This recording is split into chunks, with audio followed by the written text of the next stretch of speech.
que dans 24 heures, ça va changer. Mais le Seigneur dit par la parole de son serviteur, demain à 7 heures. Ça dit que, il est en train de dire, vous êtes en train de vivre les 23 dernières heures de votre galère.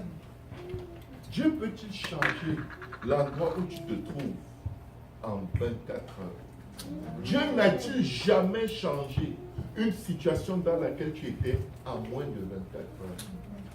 Est-ce la première fois qu'une telle situation t'arrive? Est-ce nouveau? Est-ce ta première épreuve depuis que tu es sur la face de la terre? Dieu n'a-t-il pas fait dans le passé? Et comme il a fait dans le passé, il leur dit, mettez l'horloge. Il reste 23h59.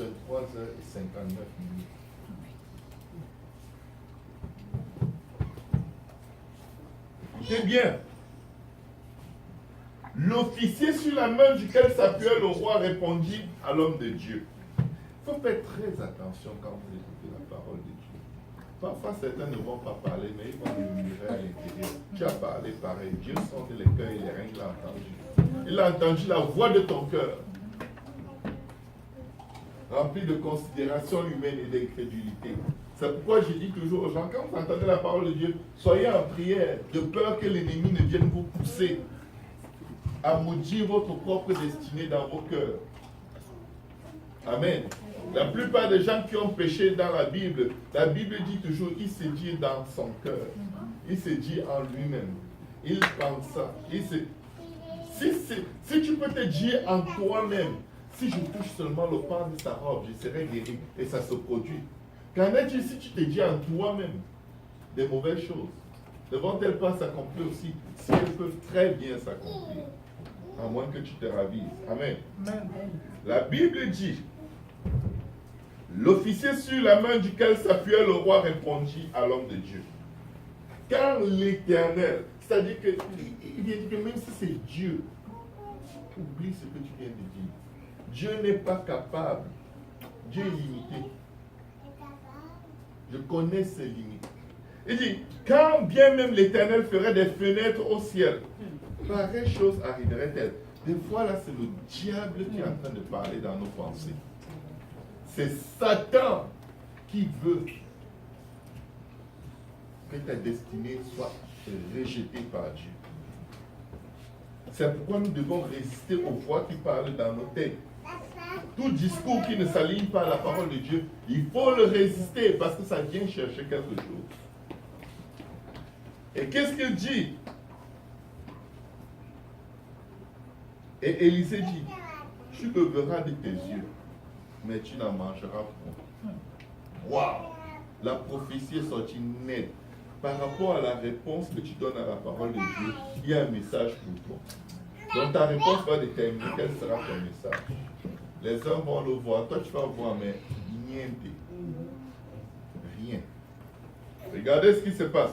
Il y avait à l'entrée de la porte 4 lépreux qui se disent l'un à l'autre, quoi? Resterons-nous ici jusqu'à ce que nous mourions? Si nous songeons à entrer dans la ville, la famine est dans la ville et nous y mourrons. Et si nous restons ici, nous mourrons également. Allons nous jeter dans le camp des Syriens. S'ils nous laissent vivre, nous vivrons. Et s'ils nous font mourir, nous mourrons. Ils étaient face à la mort par rapport à tout. Par rapport au peuple. Vous savez, les lépreux n'avaient pas le droit de marcher dans la ville. Ils devaient être hors de la ville. C'est-à-dire que quand on fermait les portes de la ville pour garder l'ennemi dehors, tous les lépreux étaient dehors. C'est-à-dire que les lépreux n'avaient aucune protection. On s'éloignait des lépreux autant qu'on s'éloigne du diable.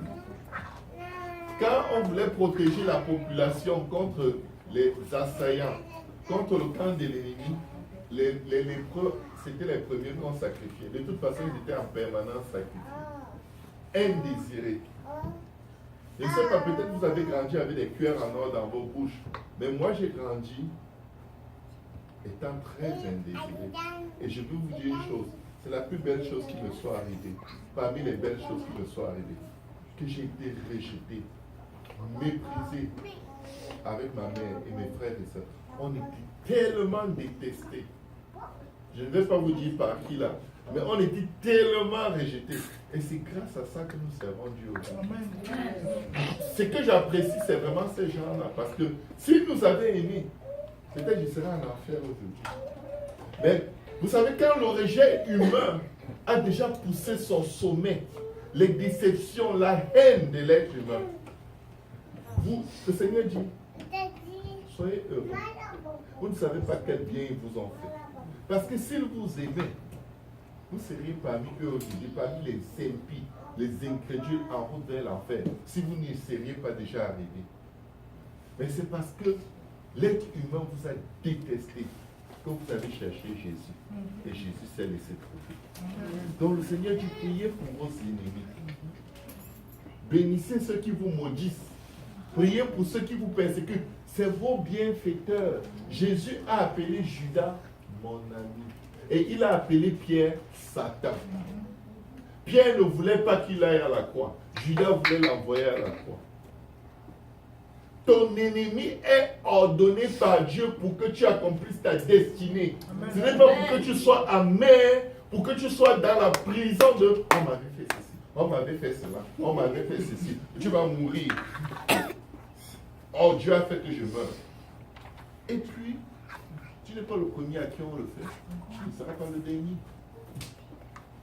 Tu vas te plaindre jusqu'à quand? Tu fais un accident de circulation. On t'amène en ambulance à l'hôpital. Oh docteur, j'ai fait un accident. On m'a cogné. Tu as mal où? Non, on m'a cogné. Tu as mal? Est-ce que tu as un os cassé? On m'a cogné. Pourquoi on m'a cogné? Pourquoi il fallait qu'on me cogne? C'est pourquoi c'est un blanc qui m'a cogné. Moi, je préfère que ce soit les noirs qui me cognent. Les blancs sont racistes. On m'a cogné. Ok. Est-ce que tu peux dire que tu as mal? Mais pourquoi on m'a d'abord cogné?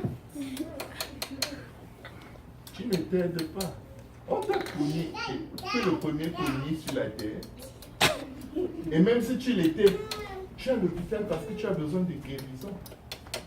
Tu n'es pas à l'hôpital pour prouver à tout le monde que tu es la plus belle victime qui est sur la face de la terre. Amen. Qui sait si à l'hôpital tu ne vas pas évangéliser quelqu'un et il va connaître ton Jésus qui t'a délivré de la mort. Amen. On peut te cogner et ça glorifie Dieu. Attention mes frères, mes soeurs. Ce n'est pas parce que une chose paraît mauvaise qu'elle ne donne pas gloire à Dieu. La Bible ne dit-elle pas que toute chose concourt au bien de ceux qui aiment Dieu, de ceux qui sont appelés selon son dessein. Amen. Donc pour revenir dans notre texte, que quelqu'un dise merci Seigneur Jésus. Rejeté de dedans, rejeté de dehors. Vous savez, c'est ça qui nous a amenés vers Jésus. Nous sommes comme ces lépreux. Tu as dit, personne ne m'aimait.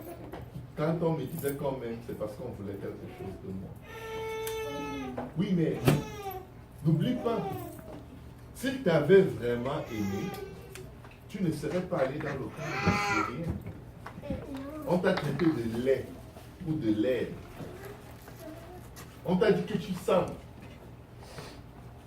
J'ai beaucoup rencontré des frères, surtout les Africains qui viennent me voir traumatisés. Un collègue a dit que je sens. Je suis allé me plaindre chez le chef. Le chef a dit, c'est vrai, il faut que tu mettes tes paroles. Ils sont abattus. Comment est-ce que c'est possible? Pasteur, il faut que je porte plainte. Comment tu peux dire ça, pasteur? Je dis que mon frère, même si tu ne sens pas, on va dire que tu sens. Mais le parfum, l'autre vient me voir, on m'a dit que je mets trop de parfum. Tu veux que fasse quoi? Que je prie pour que Dieu le tue parce qu'il n'aime pas ton parfum. Tu n'es pas supposé venir sur la terre pour être aimé. Alléluia, c'est pas ça que nous sommes venus accomplir sur la terre. Donc, rejeter, qu'est-ce qu'ils font? La mort devant, la mort derrière, la mort sur place. C'est vraiment comme ça ils étaient. Si on reste ici, on meurt. On va dans la ville, les gens m'ont dit, écoutez, nous on a déjà fait un vous nous apportez la lèvre. Même votre cadavre, on ne veut pas. Même si nous sommes devenus des mangeurs d'hommes, on choisit quand même ce qu'on va manger. On ne mange pas le chrétien. Tu peux finir ton repas, la lèvre pour prendre ton visage. Non. On ne veut, même votre cadavre, on ne veut pas. Il dit, bon, écoutez, ici même le cadavre, on ne veut pas. Peut-être les Syriens vont juste nous tuer, ils ne vont pas nous manger. Alors nous-mêmes choisir une belle mort. Jusqu'au cas. Ils vont chez les Syriens. Écoutez bien ce que la Bible dit. Il partit donc au crépuscule. 2 Chroniques, on est bien dans 2 Rois, chapitre 7, verset 5. Il partit donc au crépuscule pour se rendre au camp des Syriens. Et lorsqu'il fut arrivé à l'entrée du camp des Syriens, voici, il n'y avait personne. Vous vous imaginez, un peuple est en train de mourir. Un peuple est en prison, en train de manger ses enfants. Parce qu'il redoute de sortir de cette sécurité. Puisqu'ils savent que l'ennemi est là-dedans. Ils sont enfermés là-dedans au point de manger leurs enfants. De vendre un quart du caca d'un pigeon à 5 $. Et il faut être riche pour pouvoir acheter. Et il n'y a personne de... Vous savez, quand le Seigneur dit que son peuple périt par manque de connaissance, c'est vrai. Ça prenait seulement quelqu'un pour aller vers ce camp. Regardez ce que la Bible dit. Le Seigneur avait fait entendre dans le camp des Syriens un bruit de chars et un bruit de chevaux, le bruit d'une grande armée. Et ils s'étaient dit l'un à l'autre, voici, le roi d'Israël a pris à sa solde contre nous les rois des Hessiens et les rois des Égyptiens pour nous attaquer. Et ils se levèrent et prirent la fuite au crépuscule. Quand est-ce que les lépreux sont partis? Les lépreux sont partis au crépuscule. Dès que les 4 lépreux ont commencé à marcher, le bruit qui se faisait là-bas, il disait c'est la bombe atomique qui arrive. Nous devons dégager d'ici à la vitesse. Vous vous imaginez que ça a pris, que vous soyez dans un endroit d'oppression totale, de rejet, de maladie, de catastrophes les plus impensables dans votre vie, de rejet. Et quand vous avez marché dans une direction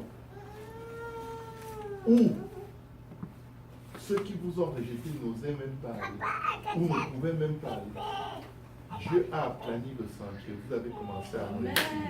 Vous avez commencé à vous marier, à avoir des enfants. Il a bâti. Dieu a fait pour nous de grandes choses. Les choses que Dieu a fait dans nos vies, on ne peut pas compter. Mais c'est le rejet qui nous a poussé un beau jour à dire, je vais me faire baptiser au nom de Jésus. Je vais prier pour recevoir le baptême du Saint-Esprit avec l'exigence du parler en langue. Même si on dit que je suis fou, je vais le faire. Amen. Le mépris, les jugements vous ont poussé à entrer dans une victoire éternelle. Amen. La Bible dit qu'il a effacé l'acte dont les ordonnances nous condamnaient et qui subsistait contre nous. Mais si on était aimé par le monde et accepté et chéri, on serait resté mourir avec les gens du monde. Regardez comment ils vont.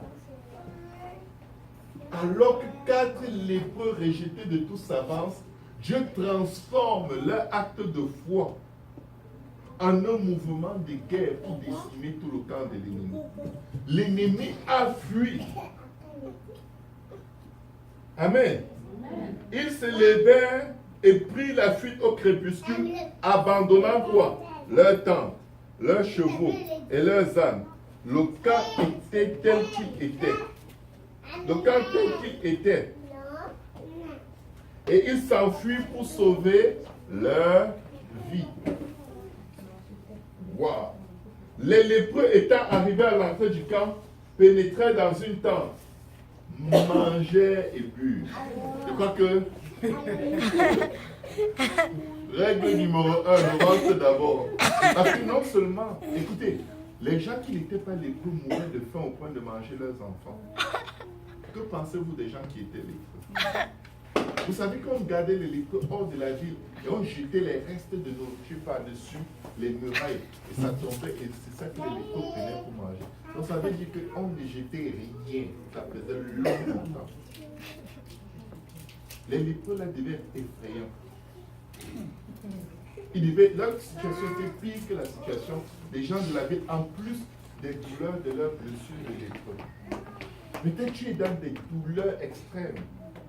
Tu as des blessures de ton passé, de tous ces rejets, mais tu vaux mieux que ceux que tu as laissés dans le monde pour suivre Jésus. Tu vaux mieux. Tu vaux mieux. Ce n'est pas parce qu'ils paraissent bien.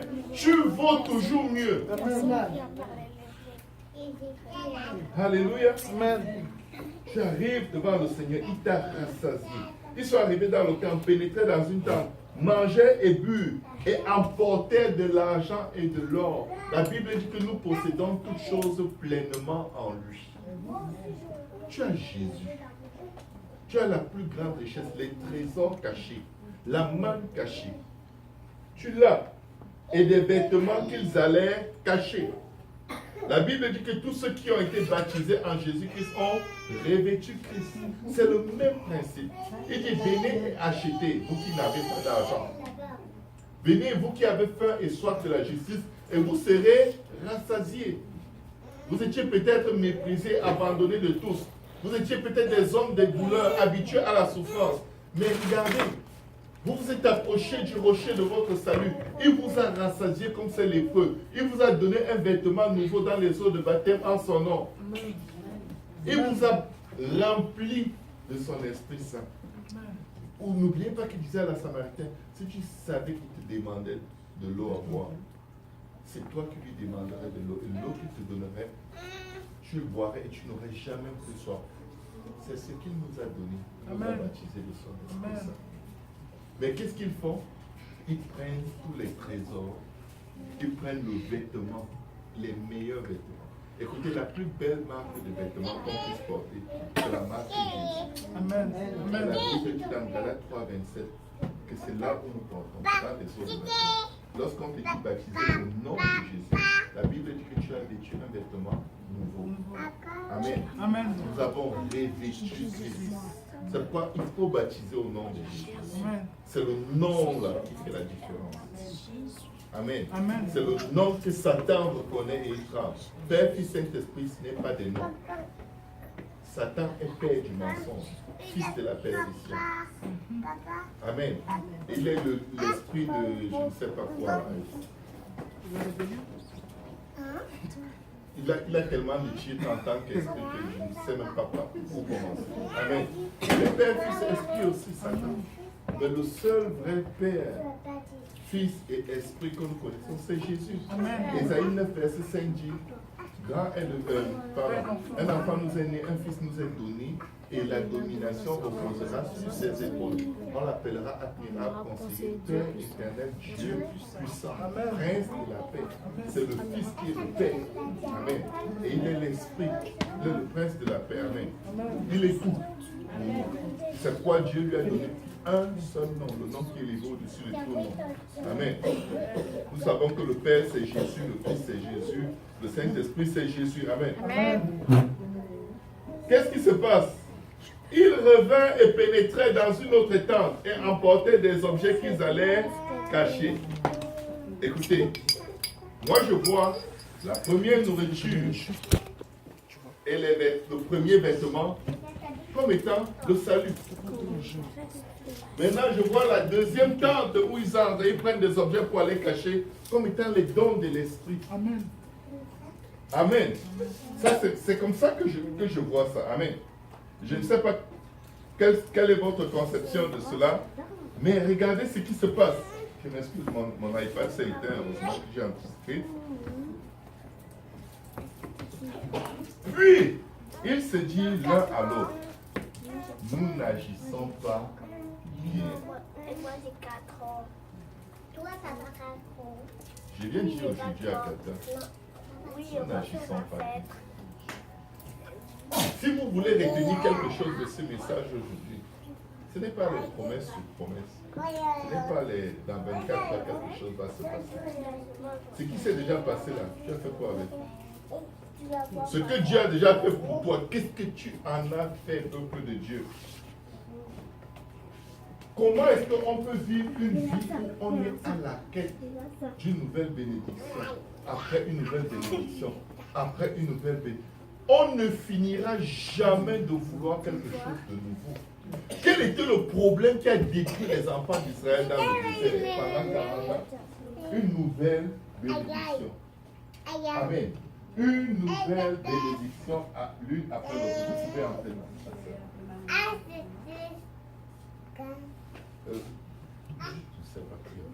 Amen. Une nouvelle bénédiction après une nouvelle bénédiction. Le sang de Jésus. Une nouvelle bénédiction après. On veut ceci. Seigneur, je suis malade, guéris-moi, guéris-moi. Boum, Dieu te guérit. Il te donne l'évangile, tu obéis à l'évangile. Et tu te fais baptiser au nom de Jésus pour le pardon de tes péchés. Il te remplit de son Esprit Saint. Tu viens dans la maison de Dieu. Prédication après prédication. Tu reçois la parole. Tu es content. Tu attends que ce que le pasteur a prêché arrive. Quand ça n'arrive pas, oh, le pasteur là n'a pas l'onction. Tu vas sur internet, tu cherches un autre pasteur. Il prêche, tu manges, tu manges, tu manges. Tu gracies spirituellement. Les gens sont en train de mentir. Tu ne te tournes pas pour Dieu. Ce que je fais n'est pas Dieu. Tu vas dire aux autres ce que Jésus a fait.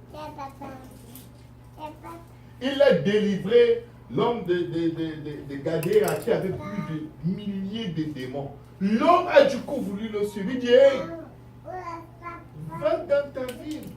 Il y a des gens qui sont comme toi. Cette ville a tellement de démons. Il faut bien que quelqu'un aille leur dire que je peux délivrer. Je peux guérir, je peux consoler. Je peux donner des enfants, je peux sauver.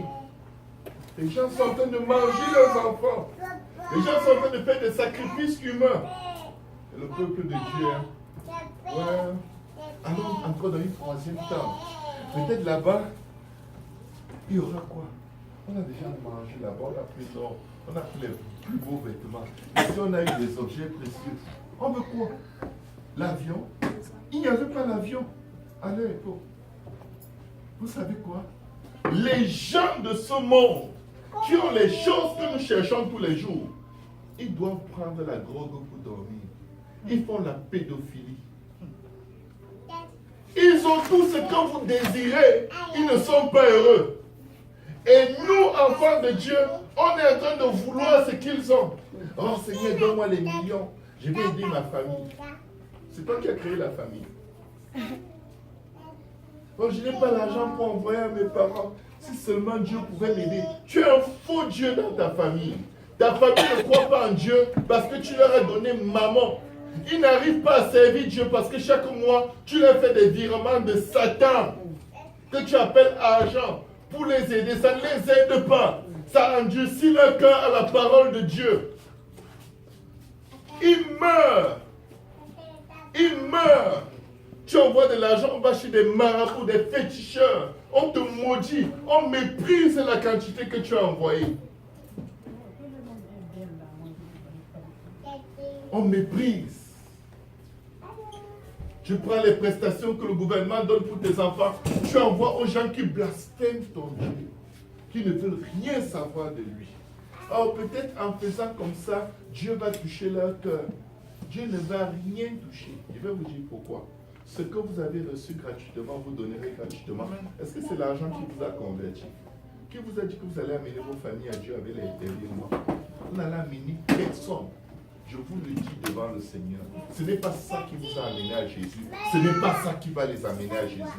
Sacrifiez même vos enfants pour eux, ils ne vont pas venir à Jésus. Parce que nul ne vient à Christ, le Père qui est dans les cieux de la dire. Et il le sauvera au dernier jour.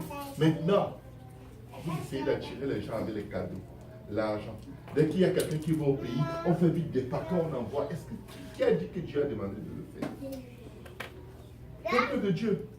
Le peuple de Dieu périt par manque de connaissance. Après, un esprit de dette tombe sur vous. Bang!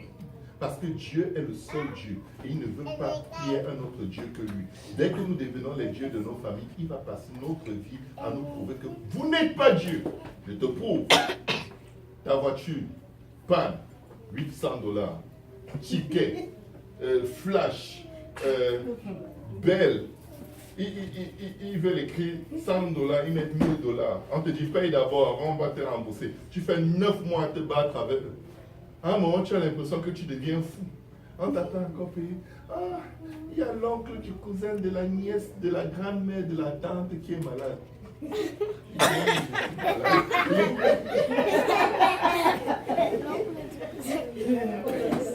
Enfin, la divinité de quelqu'un commence à s'arrêter. Tu connais? Vous devez prier là-bas. Hein? Moi, je ne suis pas votre Dieu. Hein? Quand ces cartes de crédit fonctionnaient encore, tu ne parlais pas comme ça.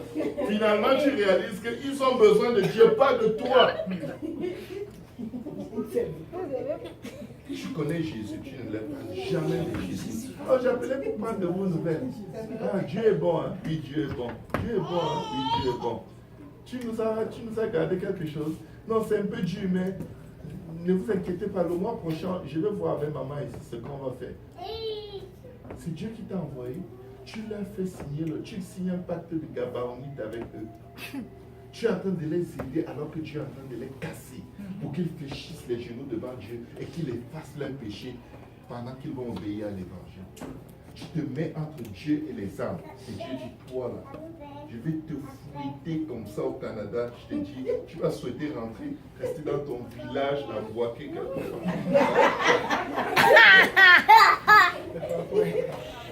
Oh oui, c'est ça. Ça nous fait rire. Mais souvent on est là, on prie un jeûne. On a l'impression que Dieu ne m'entend pas. C'est vrai, il ne t'entend pas. Parce que toutes nos œuvres, c'est l'iniquité qui paraît bien. Vous savez, il y a des péchés qui paraissent péchés, qui sautent à l'œil. Mais il y a une sorte de péché là, qui tue les enfants de Dieu. C'est des gestes de bonté qui ne sont pas ordonnés par Dieu.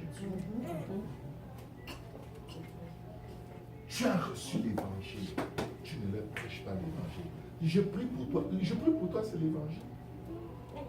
Je prie pour toi, c'est l'évangile. Ce n'est pas l'évangile. Jésus a dit que la repentance et le pardon des péchés soient prêchés en son nom à toutes les nations, en commençant par Jérusalem. Tu leur as parlé de la repentance. Est-ce que tu leur as dit qu'eux aussi, ils peuvent aller dans le camp des Syriens et avoir à manger et revêtir un vêtement nouveau? Est-ce que tu leur as dit, vous devez vous faire baptiser au nom de Jésus pour le pardon de vos péchés? Non, ça va les fâcher. Ils vont encore dire que je suis dans une secte. Ils vont encore dire, celui qui est ami du monde est ennemi avec Dieu. Et on galère. Prêchez l'évangile, peuple de Dieu. Prêchons l'évangile. Vaudrait mieux qu'on te rejette pour l'évangile et que Dieu agisse en puissance dans ta vie pour que tout le monde sache que tu sers un vrai Dieu. Parce que quand les apôtres prêchaient l'évangile, Dieu faisait des miracles pour confirmer la parole qu'ils prêchaient. Aujourd'hui, on veut les miracles, on ne veut pas prêcher l'évangile.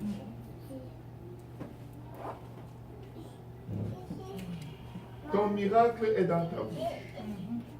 Je suis venu dire à quelqu'un de la part de l'Éternel, ce que tu fais là n'est pas bien. C'est même très mauvais. Parce qu'ils sont en train de manger les enfants. Ils mangent les fientes de pigeons. Tu crois que tes virements, c'est les sortes des problèmes? Tes virements, c'est des fientes de pigeons. Tes virements servent à aller chez les marabouts. Si Dieu ne t'a pas demandé de le faire, ils ne vont jamais venir te dire qu'ils sont allés le faire. Celui qui finance le crime, c'est la personne qu'on met en prison. Tous les jours, ils sont malades. Tous les jours, ils ont les ceci, les cela, ils ont ces maladies dont tu ne connaissais même pas l'existence. Dès qu'ils t'appellent, tu penses à l'argent. Mais l'argent, c'est un Dieu, vous ne savez pas.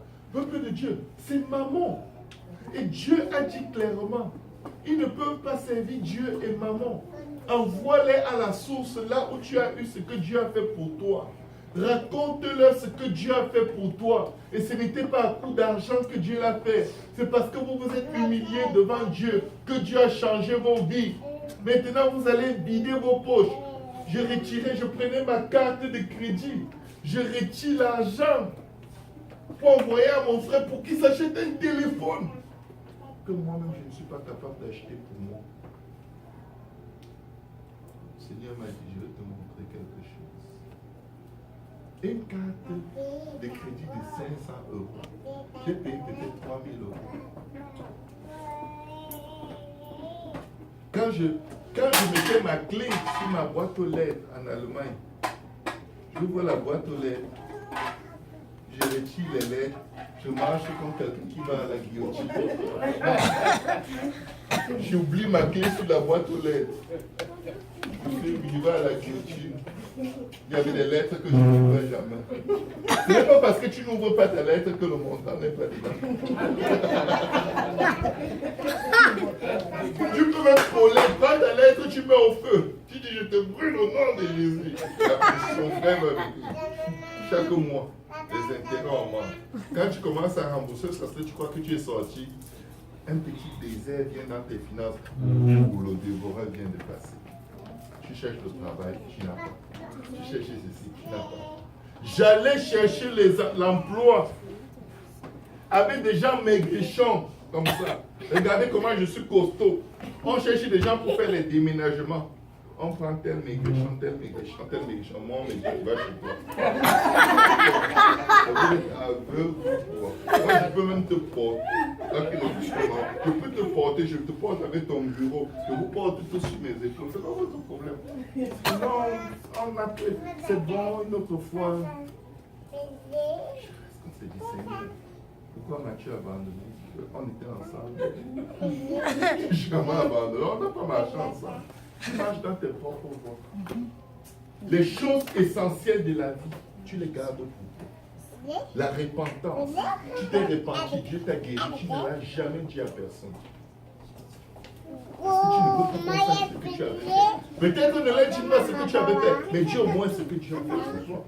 Parce que ce témoignage appartient à Dieu. Nous avons vaincu Satan à cause de la parole de votre témoignage et du sang de l'agneau. Quand tu gardes la parole de ton témoignage, quand tu refuses de dire ce que Jésus a fait pour toi, et tu ne vas parler de ce que Jésus a fait pour toi que quand il s'agit de l'argent qu'il t'a donné. Regardez les témoignages.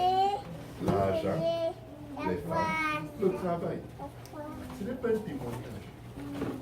Ça, c'est les choses que les gens du monde cherchent. Si tu avais la haine, Dieu t'a délivré de la haine. C'est un témoignage. Parce que c'est une opération spirituelle dans le cœur que la main de l'homme ne peut pas faire. Le diable donne l'argent, le diable donne les femmes, le diable donne les enfants aux gens, le diable donne les choses que nous appelons témoignages qui ne représentent pas le témoignage de Jésus-Christ. Et quand tu amènes les gens dans la maison de Dieu, à cause de cette quête du matériel, des choses de la terre, au lieu de penser aux choses qui sont en haut, ils arrivent dans l'église, ils cherchent Dieu comme on cherche le marabout. Seigneur, performe, sinon je ne reviens plus. Je viens ici pour la... Seigneur, je te donne une dernière chance. Je viens dans cette église pour la dernière fois. Si aujourd'hui tu ne résous pas mon problème, je ne viens plus. Je n'ai pas dans cette église. Les gens comptent la présence de Dieu par la quantité de matériel qu'ils peuvent tirer de la présence de Dieu. Dieu dit, vous allez chercher le matériel, mais pas dans ma présence. Et ils retournent. Comme des lépreux qui arrivaient chez les Syriens, au lieu de foncer dans le camp, ils restent dehors. Ils ne voient personne, ils disent non, c'est un piège, retournons à la porte. Où est le témoignage? Où est l'évangile? Ton miracle est dans ta capacité à libérer la vie. L'évangile. Si tu ne prêches pas l'évangile, l'apôtre Paul dit malheur à moi si je ne prêche pas l'évangile. Tu vas retourner dans tous les vieux péchés que tu faisais. Tous les amertumes, les jalousies, les haines, les rejets, le mal qu'on t'a fait, c'est ce que tu vas projeter sur tout le monde. Parce que tu gardes ce que Dieu a fait. Si on peut tous se lever, on va.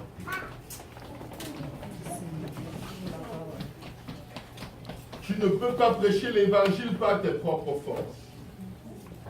Quand nous allons en prière, Dieu ne nous a pas laissés sur la terre pour décorer la terre ou pour nous donner des maisons. Parce que tôt ou tard, tu meurs, tu laisses. Même les habits, tôt ou tard, tu meurs, tu laisses. Les voitures, les maris, les femmes, les enfants, tôt ou tard, tu meurs, tu laisses. Maintenant, tu passes ta vie à aller chercher. Et là, tu vas à l'hôpital, on te dit, tu as un cancer. Tu es traumatisé parce que tu dis, c'est ma maison. Je n'ai même pas eu le temps de profiter de ma retraite. Je n'ai pas eu le temps de... Seigneur, pourquoi qu'on ne me fait pas ça, s'il te plaît? Oui, Seigneur, j'ai à peine commencé à payer ma voiture. Maintenant, quelqu'un d'autre va en profiter. Laisse-moi au moins conduire ma voiture 1 an de plus. Pour mourir par un accident de circulation, n'est-ce pas? Loin de Dieu, avec l'impudicité dans le cœur. Dieu dit non, je te prends là, l'hôpital. Ne ratons pas, ne soyons pas une église qui est venue sur la terre conquérir les choses de la terre. Nous devons gagner Jésus. Amen. Nous devons gagner Jésus, peuple de Dieu. Et nous devons annoncer à tous ceux qui mangent les fientes de pigeons et qui mangent leurs enfants, Jésus est la réponse. Ce n'est pas en mangeant vos enfants. Jésus peut vous délivrer des Syriens. Jésus a déjà vaincu les Syriens. Sortez de votre zone de confort. Sortez de la quête des mêmes choses. Et allez vers le camp des Syriens. Confrontez les défis de votre vie avec Dieu de votre côté. Prêchez l'évangile. La Bible dit que celui qui prêche l'évangile vivra de l'évangile. Tu es là, tu te bats pour la vie. Tu sens que c'est la mort qui t'entoure. Prêche juste l'évangile, la provision va venir. Pourquoi travailles-tu pour ceux qui ne nourrissent pas? On se lève le matin, on va chercher l'argent, on abandonne tout, enfants, famille, tout pour l'argent. Oh, je suis fatigué, je dois chercher l'argent. Tu as un premier boulot, un deuxième boulot. Et quand tu entends qu'il y a ton voisin qui déménage, tu dis, vous avez besoin de quelqu'un, moi c'est juste $10 de l'heure. Les seuls petits moments qui te restent, a dit éternel, change mon histoire. Non, il n'y a pas le temps pour ça. Il faut appeler sur WhatsApp. Après, tu vas sur Viber. Après, tu vas sur Facebook. Après, tu vas sur Boss. Tu es toujours en communication. Toujours en communication. La seule chose qui t'enlève du téléphone, c'est le sommeil. Où est Dieu? Quel gâchis. Quel gâchis. Nous avons besoin de Jésus. Peuple de Dieu, je m'inclus dans tout ce que je viens de prêcher.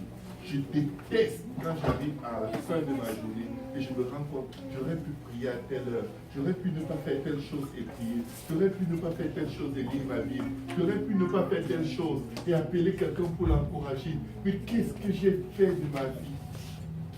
Si le souffle m'est demandé aujourd'hui, qu'est-ce que je dirais que j'ai fait? Oh, un jour j'ai prêché, un jour? Non. Les victoires du passé restent dans le passé. Chaque jour est un nouveau départ avec Jésus. Prions pour que Dieu nous aide à recadrer le sens de nos vies, à recadrer la direction. Jésus a dit que la repentance et le pardon des péchés soient prêchés en son nom à toutes les nations, en commençant par Jérusalem. Qu'est-ce qu'on a dit aux gens? Dieu peut t'aider, répands-toi seulement.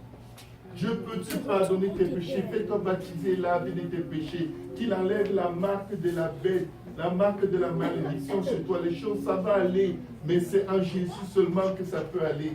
Dieu peut te donner son esprit pour que ton caractère diabolique change. On est là, oh, il est mauvais, il est mauvais. Est-ce que tu peux recevoir le Saint-Esprit et le Saint-Esprit va le changer? Non, tu ne lui prêches pas l'évangile, tu lui prêches la condamnation. Les gens qu'on déteste le plus et à qui on en veut le plus, on ne leur a pas prêché l'évangile. Quand tu prêches l'évangile à ton ennemi, tu commences à l'aimer. Tu commences à l'aimer. C'est parce qu'on leur retient ce qu'on a découvert dans le camp des Syriens. Parce qu'on les hait. à cause de ce qu'ils nous ont fait.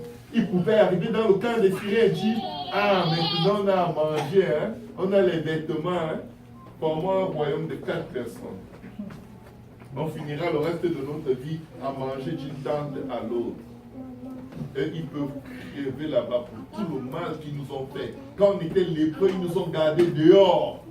Bien fait pour eux, qu'ils meurent avec leurs enfants, qu'ils mangent leur propre viande. C'est comme ça qu'on agit.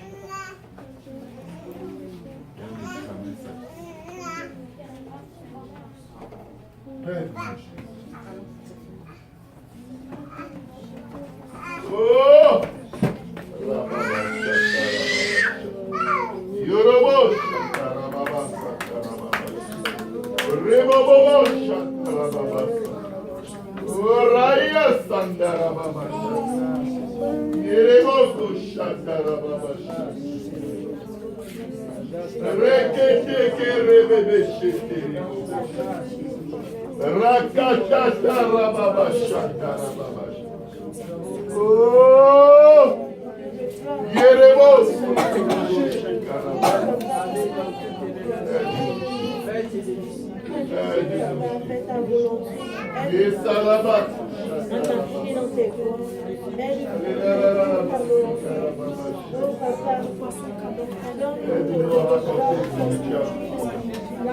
Aide-nous à témoigner de ton pardon.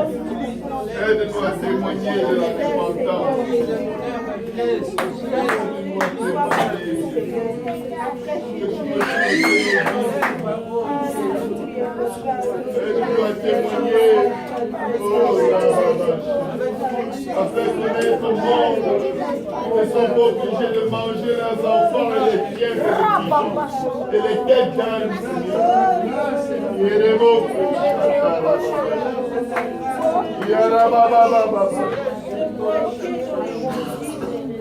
Nous avons faim des fois.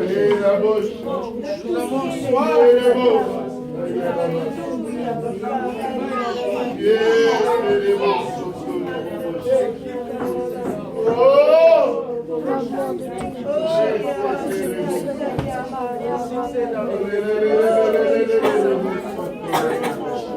C'est Christ dans la puissance.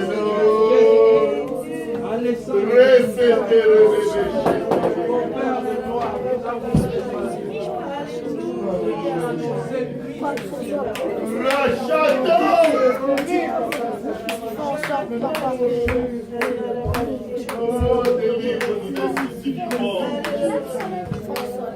Délivre-nous des soucis du monde, Seigneur.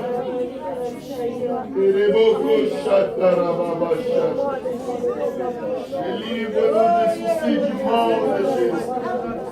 Délivre-nous des soucis du monde, Seigneur.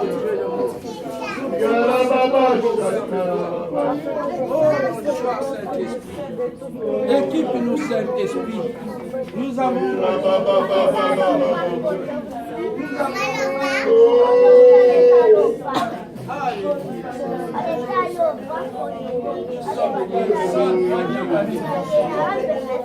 ce que nous avons besoin.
tout le jus sur mon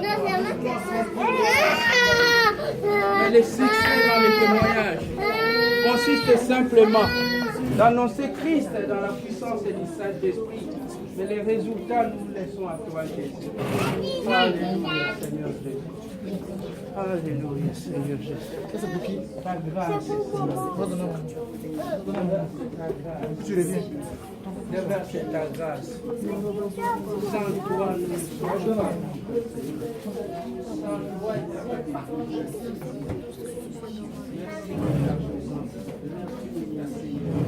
merci pour ta gloire. Viens tout diriger, Jésus. Prends la place que tu es bien. Alléluia.